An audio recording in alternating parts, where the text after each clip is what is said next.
주제가 원래 가야 관련해서 요청을 받았고, 제가 당초 항상 전공을 해왔던 지역이 함안의 아라가야 지역의 고분 문화에 대해서 저는 연구를 하고 있는 중에 있습니다. 아직도 많이 부족합니다만은, 사실상 이 함안의 그 함안 마르사 45분이라는 유구에 대해서 무덤입니다. 고총 무덤인데, 이 무덤에 대해서 상당히 저한테는 큰 운명같이 만났던 유적이었고, 그 유적으로 인해서 제가 전공은 함안 지역의 고분을 전공했습니다만, 그 중에서도 또 혹은 이 고분을 바탕으로 해서 이제 박사 논문까지 나올 수 있는 그런 계기가 되었습니다. 이 고분에 대해서 개괄적인 내용도 설명을 하겠습니다만은, 그 앞에 이제 이 앞 시간에도 제가 여기 도서관 측의 선생님한테 얘기 들으니 김해 금강가에 대한 이야기도 한번 있었다고 들었고요. 또 혹은 순장에 대한 이야기도 수업이 있었다라고, 강연이 있었다고 얘기를 들었습니다.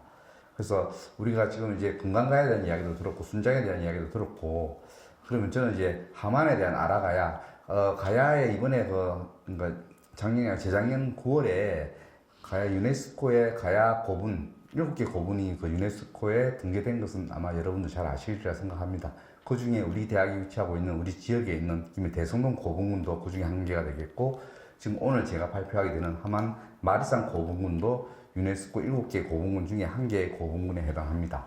그 중에서 가장 고총이라고 하는, 우리 대성동 고분군에서는 고총이라는 마운드를 가진 고분이 없습니다. 그 시기에는 그런 마운드를 가진 게 나오지가 않기 때문에 그렇습니다. 하지만 그 이후에 수로 왕릉이 있는 그 구산동 고분군, 그 단계가 되면 이제 좀 신라 영향도 받았기 때문에 고총 고분이 나오는데요. 지금 함안에서 가장 이른 시기에 나오는 고총 고분군이 바로 45분이라고 이해를 하시면 될 것 같습니다. 그에 대한 얘기는 제가 앞서 그 선생님들이 발표하신 내용들 다시 한번 정리를 한다기보다도 고분에 대한 얘기를 조금 하고, 그다음에 가야 고분에 변천되는 얘기도 조금 하고, 그렇게 하면서 저한테 주어진 시간이 1시간 반 정도 되는 걸 아는데, 그래 쭉 하면 시간 안에 제가 좀 설명을 드릴 수 있지 않을까 싶습니다.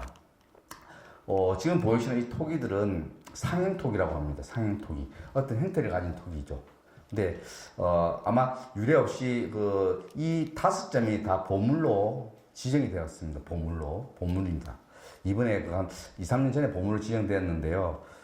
단일 유구안에서 이렇게 많은 양의 유물이 출토된 예도 없거니와, 이게 5점이 다 보물로 지정된 예도 없습니다. 저한테 큰 기회였고, 그렇게 보물을 지정할 수 있는 기회도 저한테 주어졌다고 생각합니다. 이런 것은 아마도 한 3대 덕을 쌓아야지 이런 사적지에서 발굴조사를 할 수 있다라는 말이 있을 정도 그랬는데, 제가 항상 그 부모님도 잘 모시고 할머니도 잘 모시고 하다 보니 그런 덕을 쌓은 거 아닌가라고 생각합니다. 그리고 또 우리 대학에서 또 이렇게 강연할 수 있는 기회도 또 만들어지지 않았나 싶습니다. 자, 먼저 고분에 대한 얘기를 조금 간단하게 다 아시겠지만, 그래도 그냥 제가 무덤, 보통 예전에 이랬습니다. 저는 가야 고고학에서 무덤을 전공했습니다. 고분을 전공했습니다. 고분 전공한다 그러면 옛날 선생님들이 그랬어요.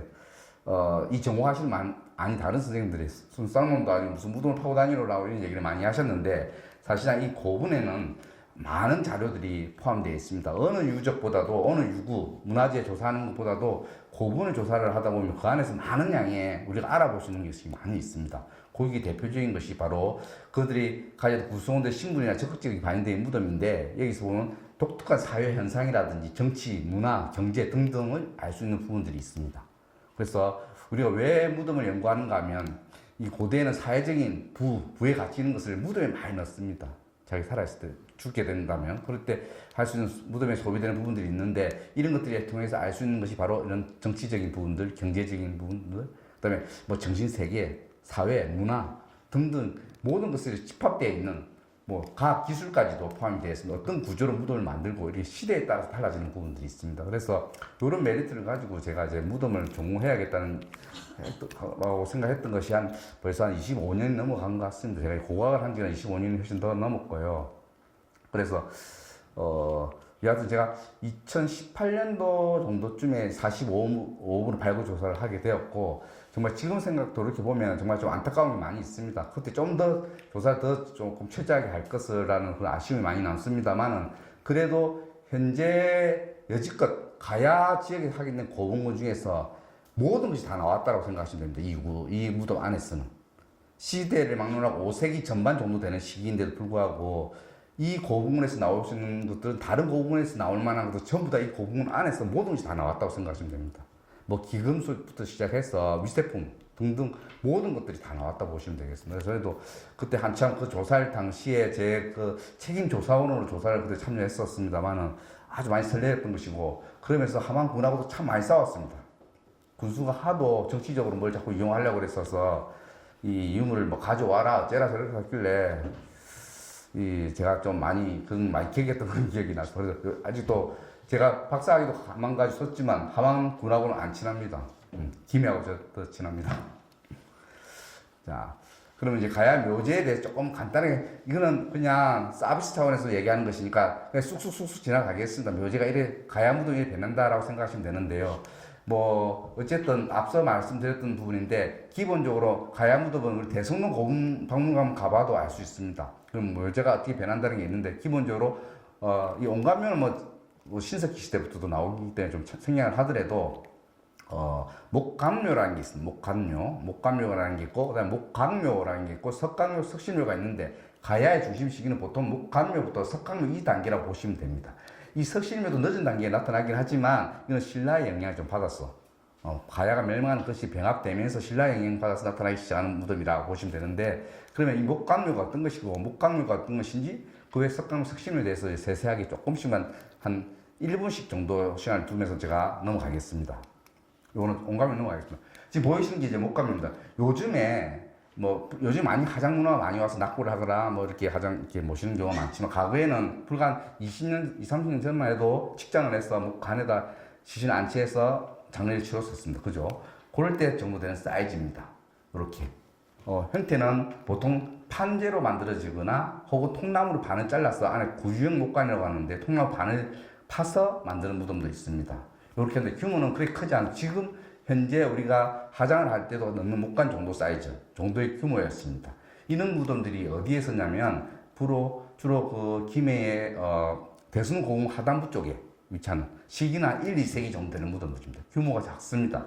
이 단계는 땅에 구덩이를 파고 나무로 만든 널 안에 시신을 넣어서 간단하게 묻는 형태로서 보통 기원은 1, 2세기 정도의 중심 무덤이었습니다.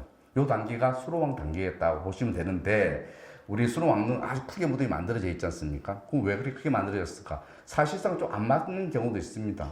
그거는 후대에 가락 종친회나 김해 김씨 종친회에서 자꾸 무덤을 후대 후손들이 자꾸 무덤을 보태다 보니까 이렇게 커졌다라고 이해를 하시면 될 것 같아요.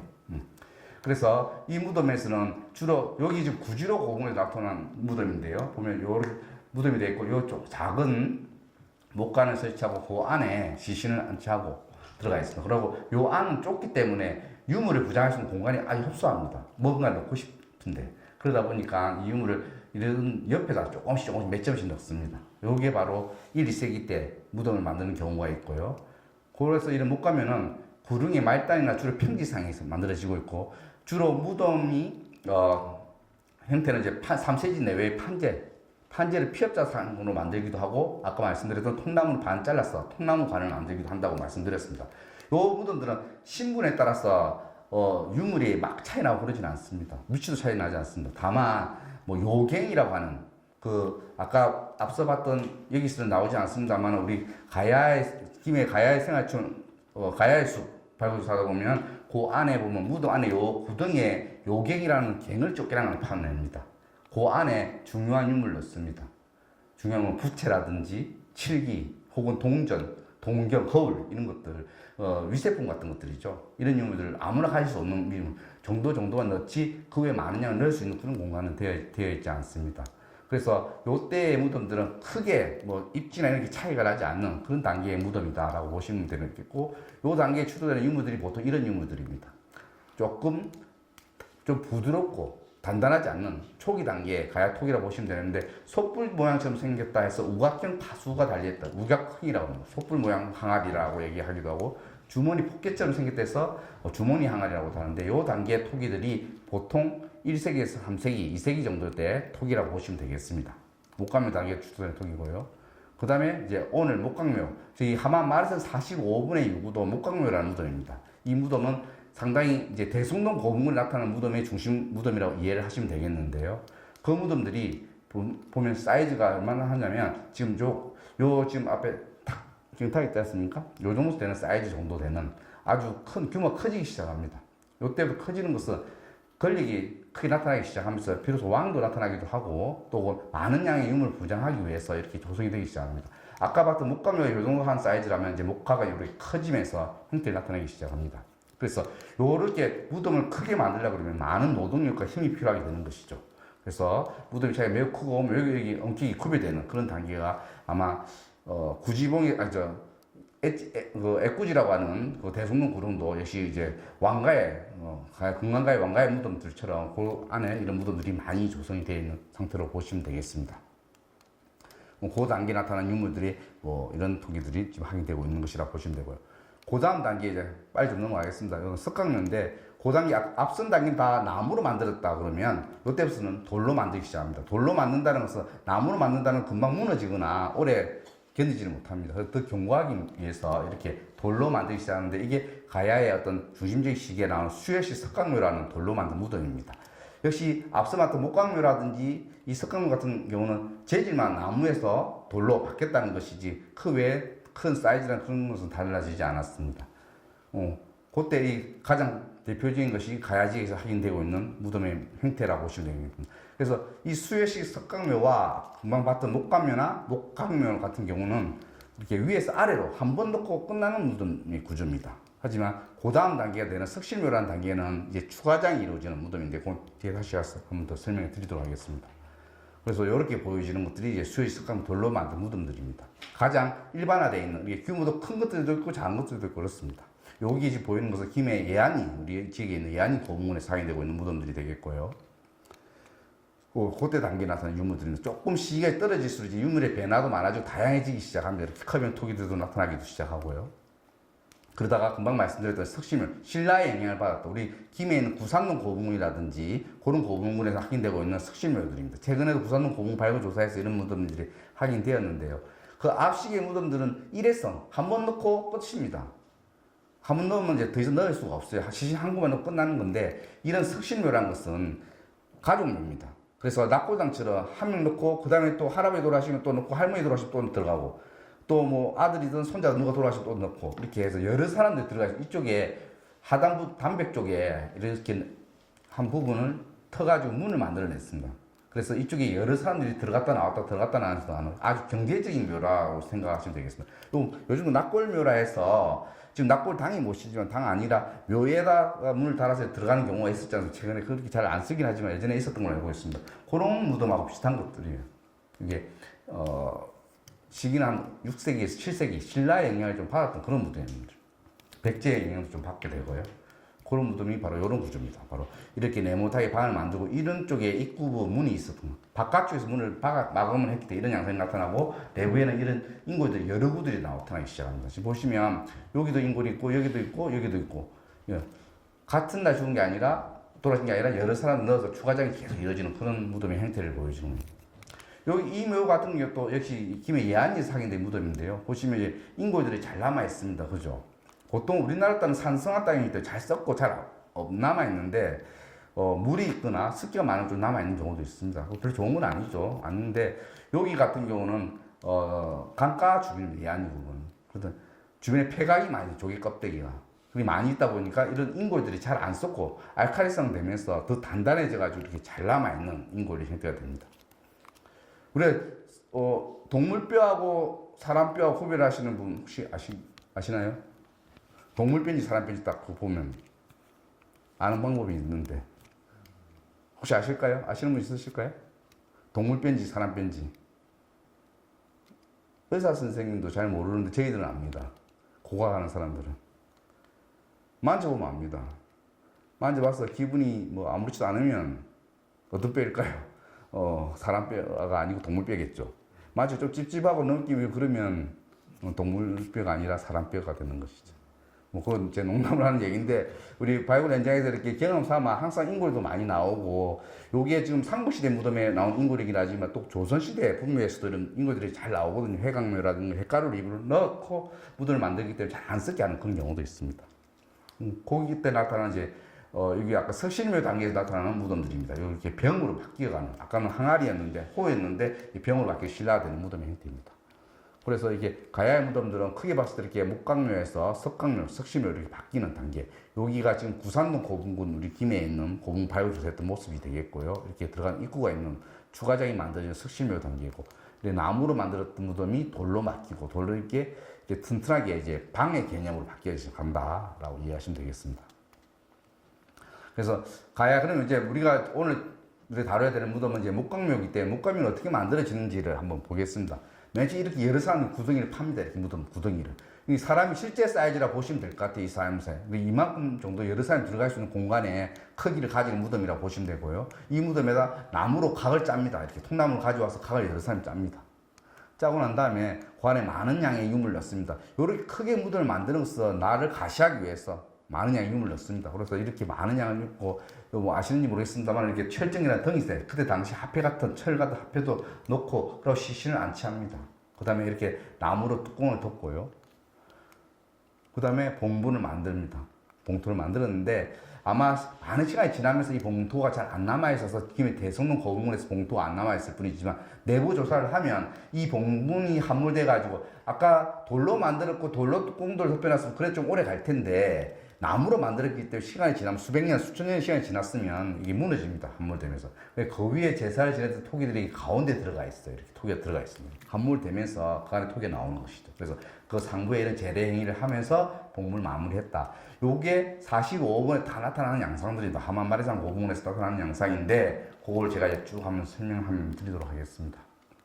네, 많은 토기들이 나왔는데, 어쨌든 여기 보시면 어떤 모양들 토기가 있는 거냐면, 지금 보시면 이거 어떤 동물인 것 같습니까? 일단 뭐 사슴 모양 동물이라고 합니다. 동물 모양 토기인데 사슴 모양이고요. 쥐 모양 토기들이 두 점이 있고, 배 모양 토기입니다. 이건 등잔 모양이라고 하는데요. 사실상 이런 사형 토기가 중요한 것은, 어쨌든 이 토기는 지금으로부터 1500년 이상 전에 만들어졌던 토기들입니다. 그러면 우리가 1500년 당시에 살지 않았기 때문에 잘 알지 못합니다. 그 사람들의 생활상이나 문화상에 대해서. 하지만 이 사람들은 그때 당시에 생활했던 집이라든지 배를 보고 만든 거거든요. 그래서 이러한 상형 토기를 보고 우리는 그때 그 사람들이 이런 배를 타고 다녔구나, 이런 집을 짓고 살았구나, 사슴이 크게 변화가 없을 테니까 이렇게 생겼구나라는 것도 알 수 있는데요. 하여튼 이런 양상들을 요뿐만이 아니라 여러 상형 토기들이 있습니다. 상형 토기들이 있는데, 어쨌든 이 함안에서 이런 많은 양의 상형 토기가 쏟아지는 것은 극히 드물고요. 사실상 이런 상형 토기들이 그 박물관에 많이 전시가 되어 있습니다. 우리 김해 같은 김하인물형 토기라고 해서 이렇게 김해 시청 앞에도 표현되어 있고 있는 거 많이 보셨죠? 그것도 김해 대동에서 출토가 되었다 하지만 도구품이기 때문에 정확히 알 수가 없습니다. 그래서 이 아이들의 주민등록 번호가 남아있는, 소위 말하는 어디 출신인지, 메이드인 어디서 만들어졌는지 정확히 알 수 있는 상형 토기가 잘 없는데, 이 아이는 정확하게 메이드인 하만, 아라가야 지역 하만 마리산 45분에 출토된 게 명시되어 있기 때문에 그래서 상당히 중요한 의의를 가지고 있다라고 이해할 수 있습니다. 우리 호림미수가, 호암미수가, 뭐 동경미수가 등등해서 이런 많은 배 모양 토기라든지 지 모양 토기들이 있습니다만은 그 아이들이 어디서 출토된지를 알 수가 없었어요, 그동안. 형태를 보면 다 비슷하게 생겼는데, 그래서 아마도 그러한 유물도 하만이라는 지역에서, 아라가야에서는 토지를 만드는 데 아주 그런 기술력이 좀 더 높았다라고 이해할 수 있을 것 같습니다. 아유, 죄송합니다. 그래서 아까 말씀드렸던 세계 유산으로 7개 고분군이 이렇게 되는데, 저희가 이제 하만마리산을 말씀드렸고, 아까 대성동 고분군, 그다음에 하만마리산 고분군, 합천의 옥정 고분군, 그다음에 고령의 지산동 고분군, 고성의 송악동 고분군, 그다음에 여기 남원의 이궁이 두랑이 고분군, 그다음에 창녕의 교동 송영동 고분군, 이 7개 고분군이 이번에 자연장인의 세계문화유산으로 등재가 되었습니다. 위치는 뭐 이런 지역에 보시면, 이 지역이 자체가 전부 다 가야의 제국에 각각의 가야들이 있었다라고 보시면 되겠습니다. 그래서 뭐 우리가 흔히들 아는 김해 금강가야, 고성의 소가야, 고령의 대가야, 하만의 아라가야, 창녕의 비아가야, 뭐 등등의 가야들이었다고 이해를 하시면 될 것 같습니다. 자, 그럼 45분, 여기 쭉 보이는 게 하만 마리산 45분이 위치하고 있는 마리산 고분군입니다. 엄청나게 넓은 범위, 가야 고분군 중에서는 가장 넓은 범위에 분포하고 있는 고분군이 형성되어 있습니다. 크게. 그 중에서 지금 위치하고 있는 1호분과 2호분, 사이에 45호분이 위치하고 있습니다. 이 여기에서 확인된 부분이고요. 자, 여기가 지금 함안군청 자리입니다. 현 함안군청이 위치하고 있는 곳입니다. 이 45호분은 사실상 아픔이 많은 유적입니다. 제가 요 설명 좀 드릴 텐데요. 여러 차례 상처가 있는 고분문이었습니다. 어느 86년도부터 발굴 조사를 이 고분문에 대해 조사가 이루어졌었어요. 86년도에. 했었는데 그때는 무덤이 아니라 했다가 또 어느 때는 무덤이라고 했다가 계속 왔다 갔다 하다가 최종적으로 저희 연구원에 조사를 하면서 이제 이 고분의 실체를 정확하게 밝히게 되었는데요. 그거에 대한 얘기를 조금 또 제가 간단하게 좀 설명을 좀 드리도록 하겠습니다. 어쨌든 이 말산 고분문은 현재 유네스코 세계문화유산에 등재되어 있고 조합정비 기본 계획에 수립하고 고분문을 정비하고 있는 중에 있고요. 이 45분은 역시 여기 1호분, 2호분의 위치 가운데 위치합니다. 1호분과 2호분은 사실상 시기가 많이 떨어지는 고분문입니다. 원래 여기 지금 현재 위치하고 있는 이쪽이 북쪽이고 이쪽이 남쪽입니다. 이렇게. 앞선 시기, 이런 시기의 무덤들은 주로 이 북쪽 부분에 많이 분포를 하고 있고, 점점 더 북쪽에서 그 남쪽으로 쭉 축조되어 갔었습니다. 가야 무덤. 그래서 더 이런 시기 한 4세기 때, 3세기 후반 4세기 때 무덤들은 이쪽 북쪽 부분에 집중하고 있다가 다시 남쪽으로 쭉 가면서 5세기, 6세기까지 조성됐다가 다시 앞으로 내려오는 그런 경향이 확인되고 있습니다. 그래서 1호분 같은 경우 발굴조사가 이루어졌는데 이 아이는 시기가 많이 떨어지는 무덤입니다. 그래서 여기가 지금 동마리산이고 서마리산이라고 하는 남문의 고분문도 또 위치하고 있는데요. 거기에서는 이제 더 떨어지는 아까 봤던 구산릉 고분문이나 석실물 단계들 무덤들이 많이 확인되고 있는 그런 단계로 보시면 되겠습니다. 어쨌든 이 고분문 구릉 중에서 엄청난 이런 봉토를 가진 마운드를 가지는 무덤들이 많이 있는데 그 중에서 45분이 가장 봉토를 가진 것 중에서는 가장 오래된, 가장 시기에 올라가는 무덤이다라고 이해를 하시면 될 것 같습니다. 그래서 이 조사는 말산 고분문에 대한 얘기는 1910년도 일제강점기 때도 조사 쭉 이루어졌습니다. 쭉 이루어지다가 저희가 2019년도에 저희 연구원 조사를 했고 그 이후에도 지금 조사는 뭐 다른 유구 무덤에 대해서 조사는 뭐 계속 진행되고 있긴 합니다. 근데 이제 앞으로는 아마 조사는 더 힘들 것 같아요. 유네스코에 등재되고 난 다음부터는 이거는 세계문화유산이기 때문에 함부로 조사를 할 수가 없고 이 문화재는 공공연하기 때문에 그 다음 세대들한테 물려줘야 되기 때문에 그렇게 진행되고 있지는 않습니다. 그래서 전체적으로 보면 지금 45번에 위치하는 이쪽이고 북쪽입니다. 강황군청이 위치하고 이렇게 전부 다 가지 8개 가진 능선인데 이 능선에 따라서 대형분들이 마운드를 가진 무덤들이 형성되어 있습니다. 이 조사는 45분 한 가지만 가지고 얘기를 한다 그러면 45분은 1986년도부터 조사가 이루어졌어요. 창원대학교에서 조사를 했는데 그때는 고분이 아니라 그랬습니다. 86년 조사했다가.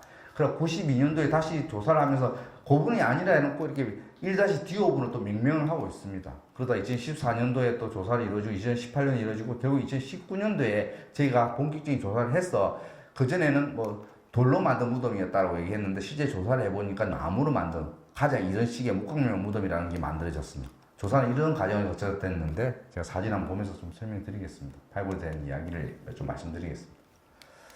맨 처음에 우리 문화재 발굴 조사를 하기 전에 땅신한테 제사를 한번 지냅니다. 개토제라고 하는데요. 요 무덤이 요 앞에 있습니다. 지금 우리 발굴할 무덤이 그 앞을 두고 이렇게 제를 한번 지냅니다. 그 다음에 당초에 시굴했던 앞선 조사가 이루어졌던 것에 대해서 한번 다시 재굴차 우리가 새로 파는 게 아니라 파짓던 예전에 확인했던 그 땅을 한번 파서 다시 한번 확인을 합니다. 이렇게 어르신들 직접 산을 넣으면서 조심스럽게 발굴하고 있습니다. 파다 보면 이제 그때 당시에 1차 때 조사했던 앞선 조사됐던 내용들을 좀 파악을 하고요. 그때 나오기 시작하는 이제 유물들이 이제 출토되기 시작합니다. 요 유물이 나올 때까지만 보더라도 분명히 앞선 조사에서는 삼국시대 한 6세기 정도 되는 석강묘였다라고 얘기를 했는데 발굴 조사를 해보니까 유물이 좀 올라가는 거예요. 그래서 어떻게 유물하고 이렇게 안 맞지라고 계속 했었습니다. 앞선 조사의 자료를 저희들 충분히 인용을 해야 되기 때문에 파악을 했었는데 점점 조사를 하다가 이제 조사의 방향을 바꿨습니다. 이게 돌로 된 무덤이 아니라 나무로 만든 무덤이다라고 파악을 했었습니다. 그래서 발굴 조사는 강령들입니다. 이렇게 쭉 따라서 마지막까지 보존치라는 방향인데요. 역시 보면 1986년 11월 달에 창원대학교에서 발굴 조사를 했다라고 하고 이렇게 딱지가 붙어 있었습니다. 86년도에 했던 것이죠. 그건 뭐 몇 년간 20년 이상, 30년 더 이상 전에 조사됐던 것을 다시 한번 이 딱지를 코팅과 테이프를 발라져 있던 이게 나오더라고요. 또 요 까메오라는 라면 봉지도 80년대 유행했던 라면 봉투도 좀 안에 들어가 있었고요. 요거 했는데 그때는 창원대학교에 좀 부끄러운 일이었지만 오늘 창원대학교에서 발굴 조사했던 것은 고분이 아니다라고 마무리 짓고 끝나버렸던 거였어요. 근데 저희가 다시 조사하면서 딱지도 찾고 조사를 했는데 이런 상태였습니다. 당초에는. 요 위에 또 경작을 하고 있더라고요. 이렇게 다 경작을 하고 있는데 그래 조사를 했더니 요렇게 여기 흑동문화재연구원에서 시골 조사를 했는데 요렇게 돌을 보고 돌로 만든 무덤이다 라고 이해를 했는데 조사를 해보니까 막 아니어서 옥신각신 정말 많이 했습니다. 이쪽 원장하고 많이 싸우기도 하고 맞다 아니다 이렇게 얘기를 많이 했었는데 결국에는 저희가 이겼습니다. 저희는 이제 알아가야 공은 전공자가 있었고 이 무덤의 구조가 이렇다라고 충분히 설명을 했고요. 맨 처음에 이제 가경을 좀 보시면 번호대로 보시면 되는데요. 조사 전에 잡풀들이 막 우거져 있고 이 풀을 제거하니까 요 위에도 경작을 하고 있었습니다. 요 자리는 시골 때 넣었던 트렌치 자리입니다. 유적이 맞는지 아닌지. 그래서 앞서 극동문화재연구원 조사를 하면서 이게 돌로 만든 무덤이다. 왜냐하면 목각묘라고 하는 나무로 만든 무덤이 이렇게 봉분을 가진 무덤이 여지껏 없었거든요. 처음이었습니다. 그러다 보니 이 사람들 타성이 젖어가지고 돌로 만든 무덤이었다라고 이해를 했었고요. 발굴조사를 다 걷어내고 시골 트렌치를 하긴 했습니다. 하긴 하는데 우리는 그 외과 의사처럼 조사를 할 때 그냥 한 번에 싹 조각책처럼 다 파지 않습니다. 한 번 다 파지 않고 조금씩 찔끔찔끔 팝니다. 조심스럽게. 한 번 걷어내버리면 다시 그 양상은 나타나지 않기 때문에 조심히 팝니다. 이렇게. 예. 뚝을 남겨놓고 사분법에 의해서 조각계획 뜯어내듯이 다 뜯어내면서 조사를 합니다. 조사를 하다 보니까 이 구조를 알게 되고 이제 목각묘라는 것도 파악이 되었고 파악되면서 전체 평면 플랜을 하긴 하는데 하긴 하다 보니까 이미 3차례에 걸쳐서 조사가 이루어졌잖아요. 앞선 조사들이. 그 이루어지면서 너무 많이 상처를 받은 거예요. 얘가. 그대로 온전하게 있는 천연분이 아니라 이렇게도 째고 저렇게도 트렌치를 넣고 하면서 막 해소를 많이 시켜놓은 거예요. 벌써. 다행히 이 사람들이 조금 파다가 이제 좀 더 기본적인 고정관념이 있다 보니 그 밑으로까지 안 내려간 거예요. 그래서 유구가 아니다라고 계속 판단을 했었는데 저희가 혹시나 해서 더 들어가서 확인해 보니까 이제 밑에서 다른 인물들이 다 확인되고 있었고 확인되니까 이렇게 평면 형태를 가지는 유구가 확인돼서 지금 보시면 이쪽 부분들이 거진 다 이제 훼손돼 버렸지만 전체적인 양상은 그래도 확인되고 있는 그런 양상이었습니다. 보시면 원지형은 뒤에 사진을 한번 더 보여드리겠습니다만 이렇게 고안반대라는 게 나타나기 시작하는데요. 다시 한번 보시면 이렇습니다. 이런 식의 고총, 하만직의 특징인데요. 원래 이 구름은 이렇게 연결됐었을 건데 이렇게 연결됐는데 이 구름을 아주 고대하게 높게 만들기 보여주기 위해서 여기를 이렇게 깝니다. 이렇게. 그래서 고안반대를 형성합니다. 그리고 이 팠던 흙을 다시 성토해서 이렇게 높게 만듭니다. 그러면 밑에서 바로 더 웅장하게 더 크게 보일 것입니다. 왕관을 쓰고 있는 것처럼. 그래서 동쪽, 서쪽, 남쪽, 북쪽 따라서 이렇게 원지형이 이렇게 구름이 안반이 있었을 건데 이 안반을 굴착을 해서 이 고안반대를 형성해서 더 고대하게 봉분을 만들기 위해서 만들어지는 것이 보통 이 지역에 나타나는 가장 이른 시기에 나타나는 무덤의 구조입니다. 사실상 이런 무덤들은 여기 보시는 바와 같이 6호분이라든지 13호분에서 다 나타나는 양상인데 이 무덤들은 돌로 만든 무덤입니다. 나무로 만든 무덤은 이 아이가 처음입니다. 그래서 가장 이런 시기 시원이라고 볼 수 있죠. 이렇게 만드는 하만직에서 고총을 만드는 고분의 시원이기도 하지만 이렇게 고안반대를 만든다는 것도 시원이기도 합니다. 그래서 이런 것들은 후대 이 아이들은 시기는 이 아이는 5세기 전반이고요. 5세기 전반이고 이 아이는 5세기 중반, 중후반 이렇습니다. 거진 많은 시간이 더 지나야지 이런 형상들이 확인되고 있는 양상들이 되겠습니다. 그래서 보면 실제는 이렇게 생겼었을 것인데 이쪽 부분에 따라서 여러 차례 조사가 이루어지면서 유적이 좀 훼손이 되었습니다. 그렇지만 요만큼 정도 남아있었고 요 조사를 할 때 바닥까지 안 내려가서 어느 정도의 형태를 확인할 수 있는 요구가 됐습니다. 전체 직경 한 20m 정도 됐고요. 높이 한 2.8m 정도의 잔존하는 범위가 있었습니다. 요 부분은 이제 좀 전공자가 아니 좀 이해하기 좀 힘드시긴 할 텐데요. 이게 토충도인데 이게 어떻게 함몰되는 양상을 파악하는 것입니다. 그래서 상부에 봉토가 있던 것이 함몰되어가지고 요렇게 양상됐다는 것을 좀 파악하는 것인데 요건 뭐 나중에 다시 사진 한번 보면서 좀 말씀드리겠습니다. 그리고 그 위에서 아까 봤던 무덤 위에 제4행위 토기를 깨서 재래행위 하는 이런 것들도 확인되고 있는 것들이 확인되고 있는 부분들이 되겠습니다. 여기 보면 이제 매장 주체부 안인데 무덤 안입니다. 무덤 안에 보면 이제 북쪽에 대형 유물들을 부장하고 있고요. 남쪽에는 소형 유물을 부장했습니다. 그리고 가운데에는 이렇게 시신을 안치했던 공간이 되고 이 마리산 45분에서는 확인된 것들은 온갖 유물들이 다 나왔습니다. 제가 알고 있는 고분에서 나올 만한 유물들은 전부 다 나왔다고 할 수가 있습니다. 모든 게 다 나왔습니다. 뭐 정말 어떤 것도 이거 한 점 나올까? A라면 1번 하나 나올까? 2번 하나 나올까? 이렇게 한 점씩 나오는데 얘는 세트로 모든 게 다 나왔습니다. 그래서 상당히 중요한 거, 엄청난 클릭이 집중돼. 정말 진정한 아라가야의 왕의 무덤이라고 얘기할 수 있는, 이게 왕이 나타났다라고 얘기할 수 있는, 이거는 정말 왕의 무덤이라고 얘기할 수 있는 그런 유물들이 다 나왔습니다. 보시면 북쪽에는 대형 유물을 부장했고요. 남쪽에 소형 유물을 부장을 했다 했는데 이게 어떤 양상이냐면 이쪽에는 이 피장자와 관련된 중요한 유물들을 부장했고요. 그리고 요 가운데도 또 유세품들을 많이 부장했습니다. 다만 여기 소형 유물 부장하는 이쪽에는 이제 순장자가 한 명 있었습니다. 순장자 한 명인지 잘 모르겠어요. 순장자를 위한 유물을 부장했던 것 같습니다. 지금 제가 논문을 쓰면서 그렇게 판단했었는데요.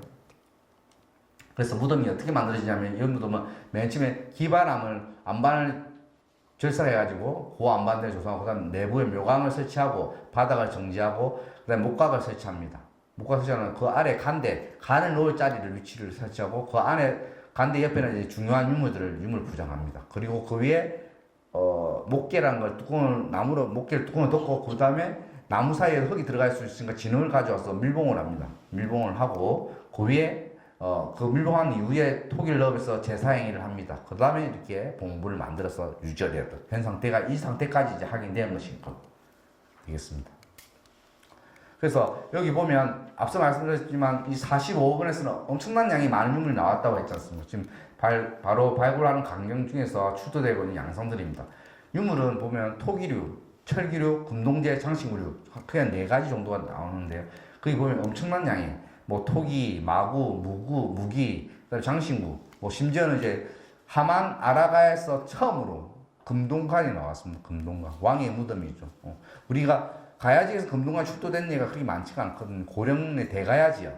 대가야라는 것은 후기 가야의 영역이기 때문에 좀 늦은 단계의 무덤에서 나타나는 무덤인데 이런 시기 전기에 가면 이런 시기에 확인되는 금동관도 좀 출토가 되었고 그 외에 아까 봤던 뭐 이렇게 상인 토기들도 많이 출토되었고 심지어 마갑 우리 하만의 마갑총이라고 유명한 무덤이 있는 걸 여러분들이 아실지 모르겠습니다. 그거보다 더 앞선 시기에 마갑이 나온 것이었습니다. 보겠습니다. 세세하게.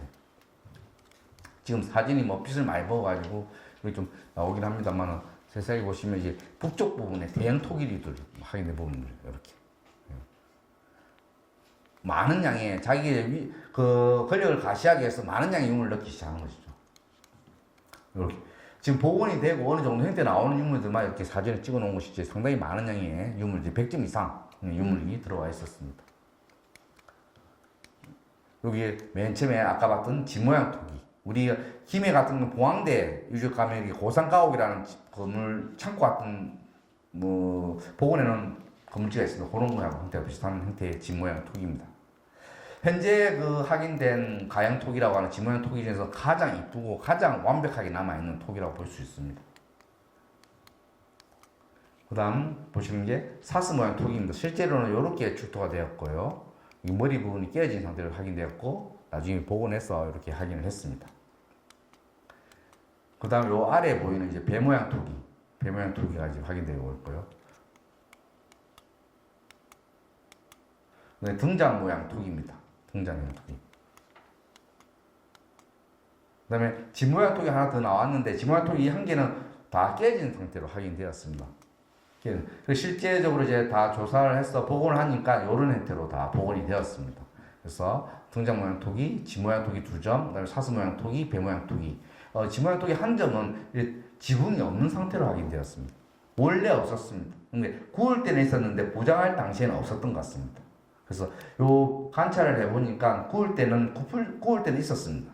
토기를 제작하고 구울 때는 있었는데 가만히 구울 때는 있었는데 부장할 당시에는 없었던 것 같습니다. 아까 출토된 양상도 이렇게 그대로 완벽하게 다 나왔기 때문에 그런 양상들이었습니다. 그래서 이 집 모양 토기를 하나하나 좀 살펴보면 뭐 전체적인 구조가 우리 뭐랄까요 저 레고 만들듯이 집 모양 토기 만들듯이 그런 형태가 다 나타나고 있어. 현재 집 모양처럼 똑같이 나타나고 있습니다. 일부 첨화 일부분 요 부분이 조금 일부 결시되었지 대부분 비교적 다 양호하게 남아 있습니다. 이는 수영 공간도 내벽면을 별도로 제작했고요. 건물 평면 형태도 점토판을 위해서 기둥 9개가 설치되어 있고 그 다음에 보면 뭐 용마루가 표현되어 있고 종돌이라든지 대공들이 표현되어 있고요. 합각부도 확인되고 보도 확인되고 있습니다. 그리고 이렇게 4개의 석가래도 표현이 되어 있고요. 그다음에 중심도리도 표현되어 있고 빗장도 표현되어 있습니다. 문은 빗장도 잘 표현되어 있고 그 외에 뭐 하인방이라든지 백기둥도 다 표현이 되어 있는 정말 사실적으로 표현되어 있는 토기가 되겠습니다. 이 토기 보시면 여기 보면 저희가 이제 사실 사형 토기를 보면서 이 토기를 입을 깰 수는 없거든요. 완형 낮추된 것을 갖다가. 근데 이런 토기들을 이제 내부를 좀 구조를 알기 위해서 이제 CT를 찍었습니다. CT. 병원에 가서 좀 찍으려고 엑스레이 하시는데 안 찍어주는 거예요. 그 의료보험이 안 되기 때문에 주민등록 번호가 없어 안 된다고. 그래서 문화체육무소에서 제가 찍어보니 이 실체 이 토기를 어떻게 제작했는지 좀 파악할 수 있게 되었습니다. 보니까 전체 단면 CT를 찍어서 보니까 애초에 처음부터 구조적으로 이렇게 구멍을 파서 조립식으로 지금 집을 짓듯이 만들어져 있었습니다. 이렇게 홈을 파서 끼워 넣는 부분들도 확인되고 있고요. 어떻게 만들어졌는지를 아주 관찰할 수 있는 좋은 자료가 되었습니다. 그 외에 이거 아까 지붕양통이 두 번째 건데요. 지붕이 없다고 그랬습니다. 지붕 없이 좀 출토가 되었는데 실제 이렇게 깨져서 나왔기 때문에 이 아이는 뭐 굳이 CT를 안 찍더라도 저희가 어떤 구조로 접합을 했고 어떻게 제작했다는 것을 알 수 있었습니다.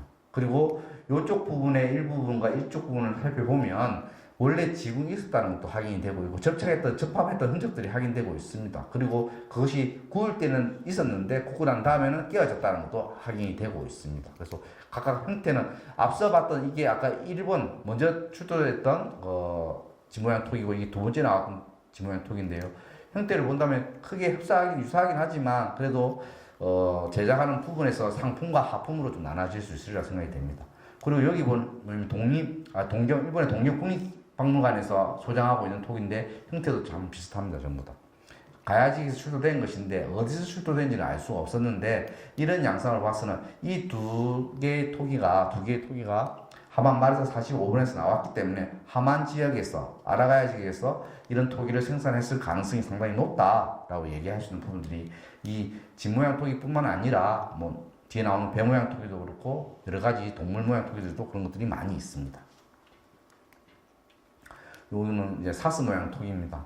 이 사스 모양 토기도 목 부분이 여기가 깨어진 상태로 이제 확인되었는데 이 부분은 그렇다고 하지만 CT를 찍어보니 여기 목 얼굴 부분에 사실 이 부분은 한 번에 제작을 했던 것이었어요. 이번에 저희가 발굴하는 과정 중에 제가 깨진 건 아니지만 나중에 부장되는 양상에서 깨어졌겠지만 실제 복원해 보니까 여기는 흔적이 없지만 이 목 부분에 이렇게 잘려 있는 부분이 확인되었었습니다. 그래서 어쩜 이렇게 한 번에 만들어서 올렸는데 올리다가 이 목 부분이 약해서 떨어졌나 봅니다. 다시 접착했던 흔적들도 좀 확인되고 있고요. 그런 흔적들이 지금 확인되고 안에 이렇게 비어져 있는 것도 확인되고 있습니다. 이 용도는 술병 같은 겁니다. 여기다 액체를 넣어가지고 부어서 한 그런 역할을 했던 사슴의 토기입니다. 사슴 토기를 보면 정말 이게 사슴류가 가지고 있는 습성 있잖아요. 뒤로 확 돌아온다든지 놀래 쳐다보는 그런 것들이 상당히 잘 표현이 되어 있습니다. 보통 제가 이런 강의에 오면 이 토기를 한 마리 가져오거든요. 저희 연구원에 복제품, 저희 연구원 기념품으로 복제를 해서 가지고 있는데 지금 한정판으로 200점을 만들었었는데 제가 다 팔아먹고 이제 남아있지를 못해서 이번 강연에도 못 가져와서 죄송하게 생각합니다. 꼭 필요하신 분 있으시면 제가 집은 아닙니다. 제 연구소 제 방에 들어와 있는 게 있는데 한번 오시면 제가 구경도 시켜드리고 꼭 가져가고 싶으시면 드리도록 하겠습니다.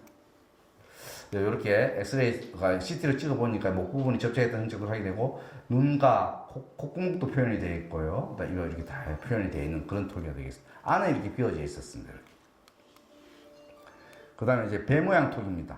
역시 이 배 모양 토기 역시 중요한 것은 뭐냐면 그때 당시 아라가야인들이 직접 보고 만든 배이기 때문에 그렇습니다. 직접 배를 보고 만든 토기입니다. 이런 형태로 만들어져 있고 여기도 CT를 찍어보니 여러 가지 실제 배를 만들듯이 만들어졌던 구조로 이 배도 만들어져 있었다라는 걸 알 수가 있게 되었었습니다. 그래서 이런 배 모양 토기를 보면 이화여자대학교에서도 박물관에서 소장하고 있는 배 모양 토기가 있고 성신여자대학교 박물관에서 소장하고 있는 또 배 모양 토기가 있습니다. 형태가 상당히 비슷합니다. 근데 이 아이들은 도굴품이어가지고 어디서 출토된지 알 수가 없었는데 이 토기가 나옴으로써 아마도 이 토기들은 하만에서 역시 제작되었을 것이다 라고 강하게 이야기할 수 있는 그런 근거를 마련하게 되었습니다. 이건 이제 등장 모양, 병 모양 토기인데요. 이 병 모양 토기도 역시 깨어보지 않으면 알 수가 없는데 이렇게 병을 체험을 만들고 그 위에 대롱을 만들어서 이렇게 만들었던 것을 확인할 수 있는 등장 모양 톡입니다. 그래서 여기 보이시는 부분들이 CT를 찍어서 이번에 확인할 수 있었던 부분들이 되겠죠. 역시 그전에는 뭐 저희가 고고학 조사라고 하면서 이런 걸 전혀 생각하지 못했었는데 이제 과학이 발달하면서 이제 문화재도 앞으로는 이제 발굴하지 않고도 땅속에 뭐가 있는지는 곧 알게 되리라 생각됩니다. 그래서 저희들이 발굴하는 그 자체가 곧 유적을 파괴하는 거라고 생각하거든요. 어떻게든 뭐 유적을 그대로 온전하게 전달하는 후손으로 물려주는 것은 아니기 때문에 그래서 지금도 많이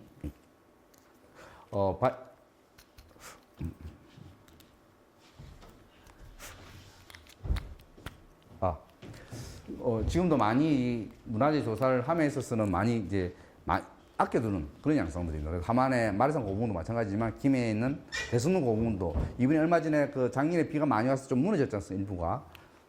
일부가 무너졌는데 그 부분에 대해서도 발굴하지 않고 일부만 정리만 하고 마무리했습니다. 그 하면서 김해 분성이라고 하는 김해 고급성이 지나는 일부 성벽만 일부 확인을 했고 고분에 대한 조사는 이루어지지 않았습니다. 이제 세계 문화유산이기 때문에 함부로 손을 댈 수가 없는 그런 양상이 되겠습니다.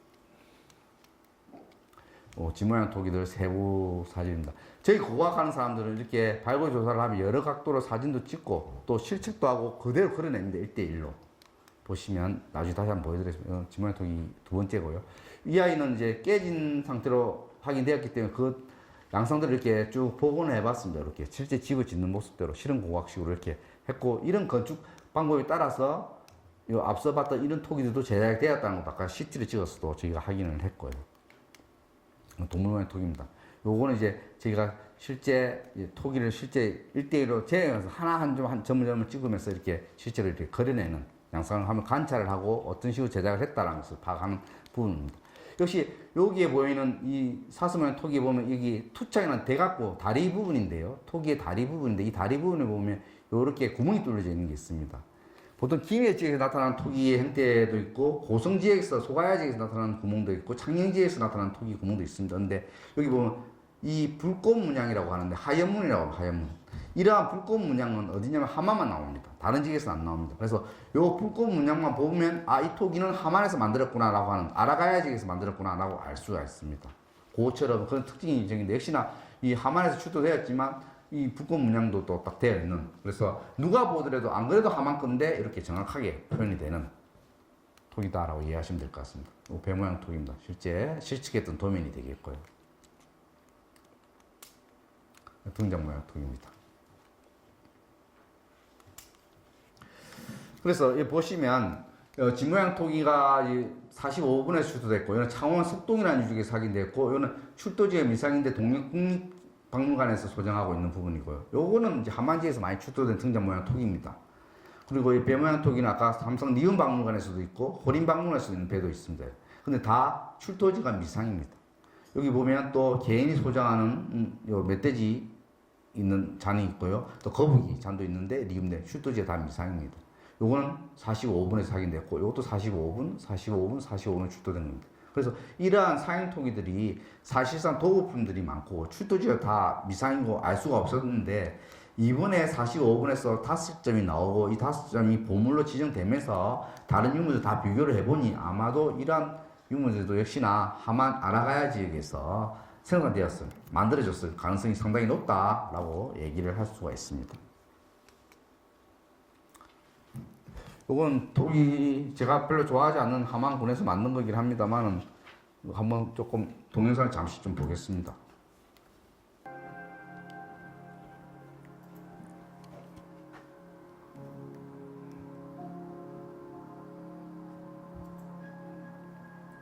네, 이거는 됐습니다. 네.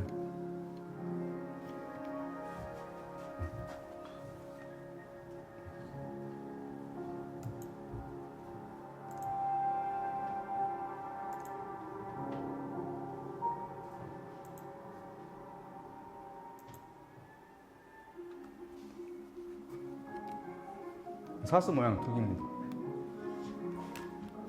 실제 토기를 영상을 찍은 것이고요. 노거리도 10개가 표현되어 있었는데 지금 4개만 잔존하고 있는 상태가 되겠습니다.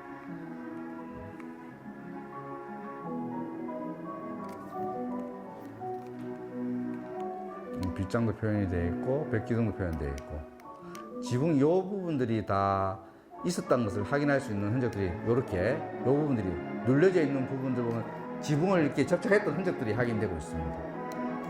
또 구울 때 이쪽 부분이 이제 열을 가하지 않았기 때문에 하얗게 표현이 되는 부분들도 확인되고 있고요.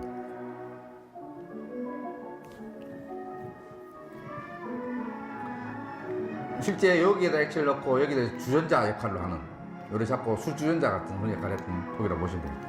아쉽게 이 부분이 조금씩 끼어져 있었습니다.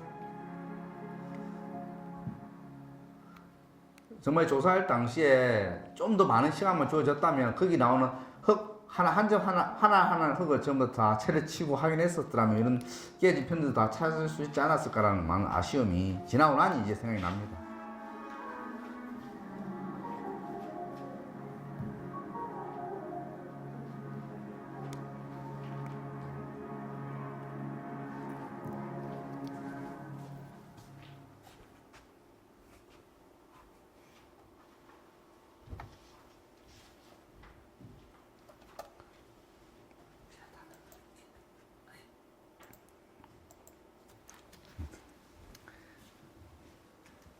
다음은 이제 좀 여기서 나온 금동관에 대해서 조금 보겠습니다. 금동관.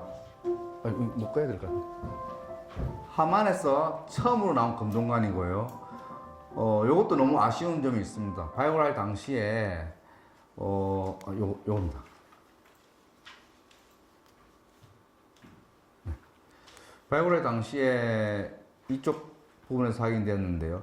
전체 무덤의 구조가 이렇게 했다면 여기에 머리는 이쪽에 두었을 가능성이 높습니다. 북쪽 방향으로. 그리고 마리산 고문에서 대체적으로 요즘도 뭐 죽은 사람들 머리를 북쪽에 두는 경우가 많죠. 그때 그런 풍습은 아니었는데 지형상 그렇습니다. 그래서 이쪽에 머리를 뒀다라고 다른 유구들도 다 확인되고 있는 부분들. 저희들이 머리 두양의 방향이 왜 북쪽이냐 이런 걸 방향을 알 수 있는 것은 다른 유물들이 출토되는 양상을 보고 파악을 합니다. 그때 보니까 저희도 요 45분 두양은 여기였는데 금동관의 출토 위치는 발치 이쪽 부분이었어요. 그래서 이게 처음에 조사할 때는 금동관인지 몰랐습니다. 무슨 편인데 이게 마구류와 관련된 편인가? 라고 계속 그렇게 오해를 하고 생각을 하고 있었는데 실제 보존 처리라고 하고 보니 이제 금동관이라는 걸 알게 되었고요. 보시면 이런 편으로 처음에 확인되었어요. 이렇게 흐트러져가지고 그러니까 이 제자리에 그대로 완용으로 나온 것은 아니었고요. 위에 있던 것이 봉분이 무너지고 지붕이 무너지다 보니 천장이 무너지다 보니까 흙들도 같이 들어가면서 훼손이 많이 되어 있는 상태였습니다. 실제 이제 복원을 하니까 이런 형태로 이 금색으로 되어 있는 부분들은 남아 있고 나머지들은 도상 복원을 한 것입니다. 문양은 형태는 봉황입니다. 어떤 게 봉이고 어떤 게 항인지는 잘 모르겠습니다만은 두 마리가 이렇게 대칭적으로 있는 여기에 대륜부가 위치하고 있고 여기 입식으로 되어져 있습니다. 그러니까 요 앞쪽은 이제 이마에 딱 대고 뒤쪽에는 직물이나 가죽 같은 거 가지고 끈을 짜맬 수 있는 그런 정도의 구조가 되어 있었고 이 대륜부는 약간 완만하게 휘어져 있는 머리 이마에 딱 댈 수 있는 형태로 되어 있었습니다. 좌우 대칭의 구도를 갖추었고 양쪽에는 쌍조물 입히기로 표현이 되어 있는 것입니다. 요 부리도 이렇게 다 형태가 한 개는 그때 있었는데 시간이 좀 지나면서 보현체라는 녹아서 없어져 버렸던 그런 상황이 되겠습니다. 그래서 이 보항문이라는 게 이 시기에는 잘 안 나옵니다. 더 늦은 시기에 나옵니다. 칼도 이제 보항 문양이 새겨져 있는 칼이 있거든요. 그것도 좀 늦은 시기에 옥전이라든지 대가야 시기에 나타나는데 이 가야지 함안직에서는 이 보항문이 잘 안 나타나는데도 불구하고 이제도 금동관이 출토되었다는 것이죠. 그럼 이게 어디서 왔을까? 누가 만들었을까라고 많이 궁금해하지 않을 수가 없습니다. 어쨌든 이러한 금공품은 삼국시기, 가야시기는 특히나 더 그렇죠. 이러한 예가 잘 없거든요. 만들면 세세하게 좀 보면 머리에 삼산 혹은 삼엽의 장식이 되어 있고요. 봉상의 장식도 되어 있습니다. 날개가 우측 날개, 좌측 날개 표현이 되어 있고요. 올라오는 기시로 표현되어 있고 꼬리 날개 표현이 되어 있습니다. 그다음 기시 표현이 되어 있고요. 기시 다리가 4개가 표현이 되어 있습니다. 보시면 보통 신라의 금동관들은 금관이나 금동관은 출자형이라든지 녹각 형태, 사슴 뿔 형태 이런 것들이 많은데 가야의 그 금동관들은 입식에 봉화문이라든지 봉사문이나 이런 문양들이 많습니다. 그럼 많은데 이렇게 봉황문으로 되어 있는 것은 처음이었습니다. 처음. 저희가 아직도 어느 학자들은 이게 금동관이 아니다라고 얘기하시는 분들도 많이 아직 있긴 합니다만은 지금 현재로서는 대세는 전체적으로 금동관으로 인정을 하고 있고 가만지에 처음으로 출토된 금동관으로 보고 있습니다. 그래서 이 45번에 출토된 금동관은 아라가야 주변 나라에서 만들어진 것이 아니라 현재로서는 그렇게 보기도 힘들고 해서 요런 상황을 본다 하면 하만 아라가야 공방지에서 만들어지지 않았을까. 우리가 금동관이라 하고 이렇게 쳐다보면 좀 잘 보던 것이 아니었기 때문에 색다르고 좀 근사해 보이고 좀 멋있어 보일 수도 있습니다만은 또 전공하시는 선생님들이 본다 할 때는 이 부분들이 조금 투박하고 그렇게 잘 만들어진 것은 아니라고 합니다. 이렇게 투조했던 부분들도 그러하고요. 그래서 이런 도안이라든지 제작 기술이 정교하지 않는 점으로 봤을 때는 금문화가 발전했는 신라 이런 데에서 영향을 받은 것이 아니라 하만에 있는 그 자체적인 공방에서 제작되었을 가능성이 높다. 원래 가야인들은 옥을 좋아했고 신라는 황금이라지 않습니까? 신라는 금을 많이 좋아했어서 공공품들이 많이 발달되어 있었습니다. 그래서 이렇게 금으로 된 것들이 잘 나오지 않을 뿐더러 그런데 어쨌든 우리 그 후기가야 얘기라 좀 고령의 대가의 하지라는 왕이 그 중국의 남제에 가서 보국장군 봉국왕이라는 것을 칭호를 받아옵니다. 하지왕이라는 그 대가의 왕 중이었어요. 저는 이제 여기서 아라가야의 왕이니까 아지라고 합니다. 아지왕의 어떤 금동관이 아닐까라고 하고 그런 부분을 보고 있습니다. 하여튼 이렇게 만들어져 있는데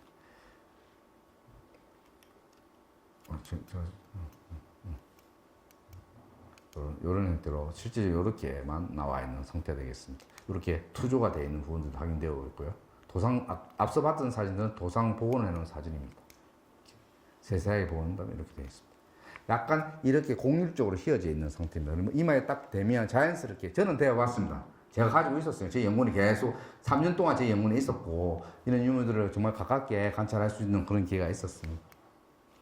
도상을 복원했던 상황이 되겠습니다. 이렇게 공률이 되어 있습니다. 이렇게 여기가 이렇게 휘어져 있다고 보시면 되겠습니다. 이것도 한번 또 볼 수 있을까요? 승의 집단 무덤으로 알려진 경남 함안 나리산 고분문에서 봉황장식 금동관이 출토됐습니다. 이 신라관이죠. 5세기경 제작된 것으로 추정되는데 현재까지 출토된 가야시대 관 가운데 가장 오래된 것입니다. 박기원 기자입니다. 2019년 발굴된 현장 사진입니다. 나리산 45호 고분. 1600년 전인 5세기 초반에 만들어진 대형 고분에서는 말 갑옷과 투구, 상형구기 등 300여 점이 넘는 중요 유물 실제 고안반den에서도 무덤의 형태입니다.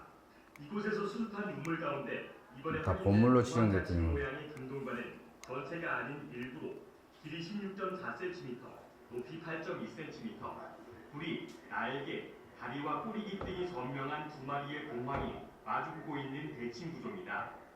머리에 착용할 수 있도록 완만한 복면을 띠고 있습니다. 여기 복면을 띠고 있습니다. 5세기 전반에 출토된 건 처음이었다고 보시면 되겠습니다. 아마도 함안 지역에서 함안 공방에서 제작한 것은 아닐까라고 조심스럽게 추정을 하고 있는 것 같습니다.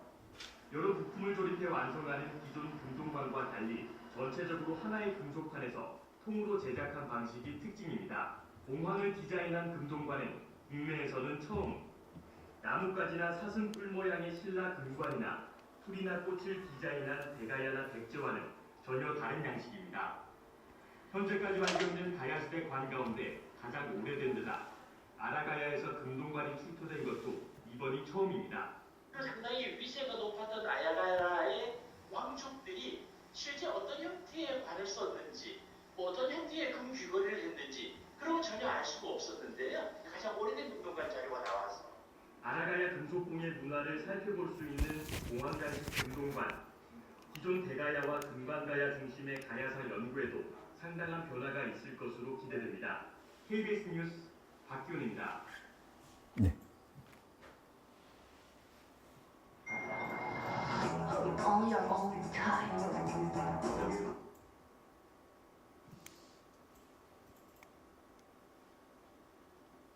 이제 없습니다. 요거 열어주시면.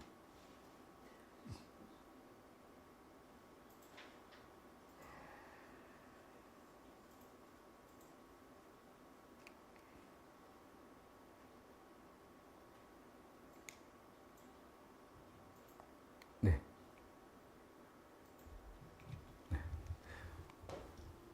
자, 그 외에는 이제 45분에서 출토된 유무들을 그냥 빨리빨리 보면서 좀 넘어가겠습니다.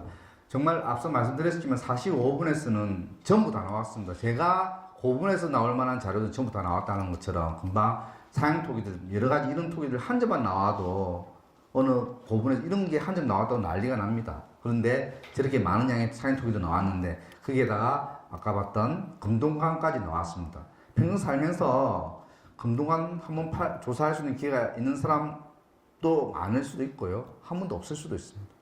저도 아마 처음이자 아마 마지막이 될 거라 생각하고 앞으로도 안 해도 원인이 없을 거라 생각합니다. 그런 부분에 대해서. 보시면 요거는 성시구인데요. 화살 넣는 통입니다. 화살, 통, 허리띠하고 되어 있는 부분이고요. 금동으로 되어 있습니다. 그리고 이거는 이제 머리 쓰는 갑옷입니다. 투구 같은 것들. 실제 발견하면 이렇게 되어 있었습니다. 그리고 이는 칼입니다. 칼. 대도라고 칼인데 요때는 이런 식의 나타나는 칼이기 때문에 이렇게 용목물이나 이렇게 칼, 병부, 손잡이에 다른 장식이 없습니다. 삼룡에 이런 장식이 없이 일자로 된 칼입니다. 이는 칼도 확인이 되었고요. 그 다음에 갑옷입니다. 복원을 하면 이렇게 돼요. 비늘 갑옷, 찰갑. 기마뱀들이 타는 갑옷, 찰갑, 비늘 갑옷입니다. 보병에는 판갑이 아니라 찰갑들이 또 이렇게 벗어놓은 그대로 확인되고 있고요. 그 다음 보시면 마갑입니다. 마갑. 도면을 볼게요. 여기는 하고만 이렇게 복원해 놓은 거. 여기 보면 말 신갑, 몸에 한 말 갑옷의 몸 부분, 그리고 여기는 말 투구, 마주라고 하는 말 머리에 쓰는 투구입니다. 그리고 말 비늘, 목 부분이나 이런데 찰갑으로 만들어져 있습니다. 이렇게. 그러니까 말 갑옷도 전부 다 나왔습니다. 한 언제입니까? 90년대 초반에 하만의 해동 아파트 부지 공사하다 말 갑옷이 나왔다고 난리가 난 적이 있습니다. 그 아이도 더 이런 식의 무덤입니다. 그 갑옷 한 개 나왔다고 난리가 났는데 이 아이는 전부 다 나왔다는 얘기였죠. 아까 말씀드렸던. 그 외에 여기 보면 좀 보기는 그렇습니다만 여기 뭐 말 발걸이, 등자라는 것도 있고 말 안장 등등 그 외 장신구도 일괄적으로 다 확인되었습니다. 그리고 말 등자입니다. 여기 사이는 목심으로 나무로 들어가는 목심이기 때문에 지금 철만 남아있는데 이런 양식이 오래된 양식입니다. 등자에서도 시기적으로 볼 때도. 그리고 그 외에 장신구들, 행엽이라든지 말 안장이 하는 장신구들입니다. 그래서 보면 이 아이가 45분입니다. 그 외에 이 아이들은 비슷한 시기에 혹은 좀 더 떨어지는 시기라 하더라도 무덤에 대형 고총분이 있는 발굴조사되는 고분들입니다. 규모 면에서도 보면 엄청나게 차이가 나고 있고요.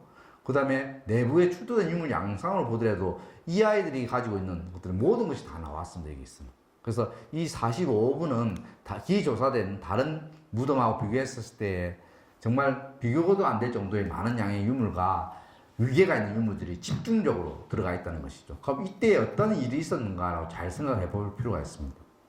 5세기 때 강개토 대왕 남정하고 관련된 얘기가 있을 수 있는데요. 요거는 조금 여기서 좀 얘기하기는 좀 그렇긴 합니다만은 이게 하만까지 왔느냐 안 왔느냐 얘기도 있을 수도 있고요. 남정이 고구려 병사 강개토 대왕이 군사 5만원 입고 남쪽으로 내려오는데 이때 김해까지 왔는지 혹은 하만까지 왔는지 그 영향을 받았는지 그래서 이 45분에서도 그와 관련된 유물들이 확인되고 있는 것인지 라고 좀 고민이 되는 부분이 되겠습니다.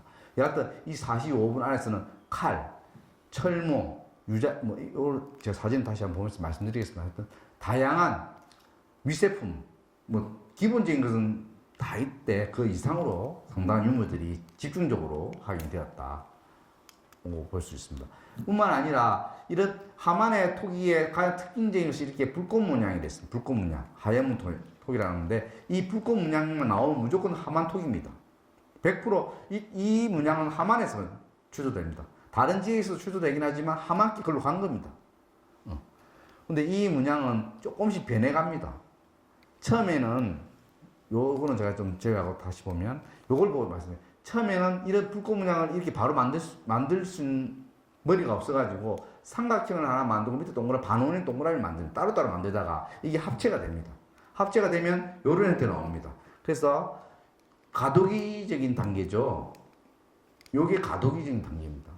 삼각형하고 그다음에 반원형하고 합쳐진 게 요 형태입니다. 나중에는 동그랗게 되고 삼각형이 됩니다. 그러다가 나중에는 이게 자꾸 이 흔적이 줄어들면서 나중에는 일자만 되고 동그라미만 됩니다.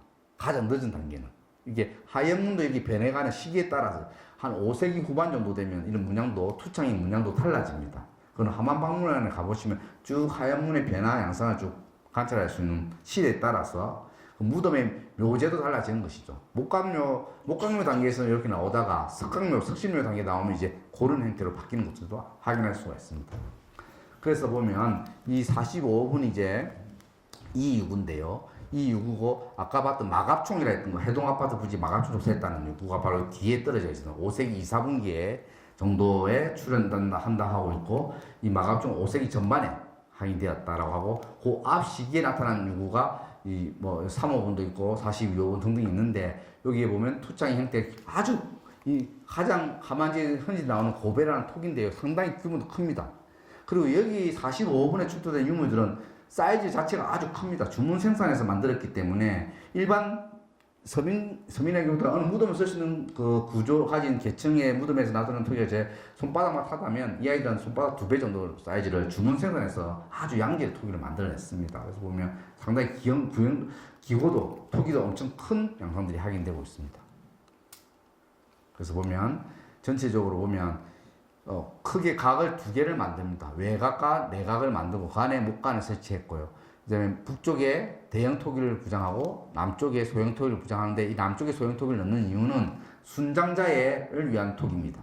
여기는 피장자, 주인공, 무덤 주인공에 위한 토기들이고, 요 남쪽 발치 쪽에는 순장자, 여기서 확인 안 된 게 한 가지가 있다면 인골만 확인 안 됐을 뿐이지 나머지 다 확인이 되었습니다. 인골은 확인되지 않았는데, 아마도 유물의 부장 양상이라든 특징을 봤을 때는 순장이 1인 이상의 순장자가 있었다라고 파악이 되고 있습니다.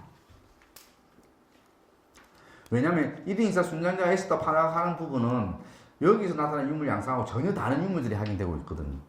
그래서 이 계층에서 나올 만한 유물이 아닌데도 유물이 있어요. 간단한 장신구와 함께 소도자라든지 작은 편 이런 것들, 이것들을 양상을 파악해 보니까 여기에는 순장자가 있었고, 이 시기 이후부터는 순장을 3명, 5명씩 들어갑니다. 석강로에서는, 함안 지역에서. 그러니까 순장이 처음으로 확인되는 유구이기도 하죠, 여기서. 그래서 확인된 유물들을 보면 토기류들, 그다음에 무기류들, 그다음에 마구류, 그다음에 장신구류. 보시면 토기를 이렇게 뭐 여러 가지 다양한 토기들과 기형이 큰 토기들, 대형 토기들이 많이 확인되었고요. 그다음에 각종 갑주, 이제 뭐 찰갑이라든지 마갑이라든지 또 칼이라든지, 여기 방패까지 나왔습니다. 방패도 잘 안 나오거든요. 무기류 중에 방패 잘 안 나옵니다. 근데 방패 틀도 나왔습니다. 방패 틀도 나오고 창도 나오고 칼도 나오고 성시구, 그다음에 아까 봤던 찰갑, 비늘갑옷, 투구, 말 갑옷들, 말 안교, 그다음에 말 장신, 말 등자, 그리고 그의 말 장신구들, 그다음에 이런 미늘새라고 하는 유자이기까지도 다 나왔었습니다. 그래서 이 마르산 45분에서는 정말 안 나온 거 어떤 고분에서도 뭐 한두 가지 이런 게 한두 가지씩 나오는 게 일반적인데 안 나오는 경우도 많고요. 하지만 이 45분에서는 전체 다 모든 것이 다 나왔던 것은 정말 3대 덕을 쌓았기 때문에 이런 유물을 경험할 수 있었다. 여러분들도 3대 덕을 꼭 쌓으셔가지고 뭐 이런 걸 있어서 오늘 이런 유적을 한번 같이 관람하시게 보게 되지 않나 싶습니다. 그래서 여기 보시면 45분에 이제 위치가 되겠고요. 45분에 좀 제가 정리를 하자면, 읽으면 정리 좀 하겠습니다. 마르산 거북은 주능성부에 조형된 가장 이른 시기에 봉토 마운드를 가지는 무덤이었습니다. 이 무덤은.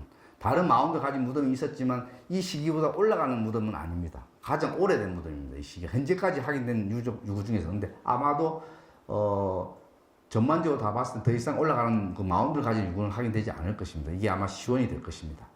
그리고 마르산 고문의 본문 기자 확보 방식에서 고대한 효과를 주기 위해서 안반대, 아까 봤던 고안반대, 안반을 구차해가지고 높게 만들었다고 했는데, 그런 최초의 사례가 이 45호분에서 확인되고 있다. 그거 말고도 6호분이라든지 13호분에서도 확인되고 있긴 하지만 그건 더 떨어지는 5세기 이후 6세기 5세기 후반대의 무덤들이 되겠습니다. 그리고 내부 조사를 한 결과 이 아이는 석강묘가 아니라 목강묘라는 거.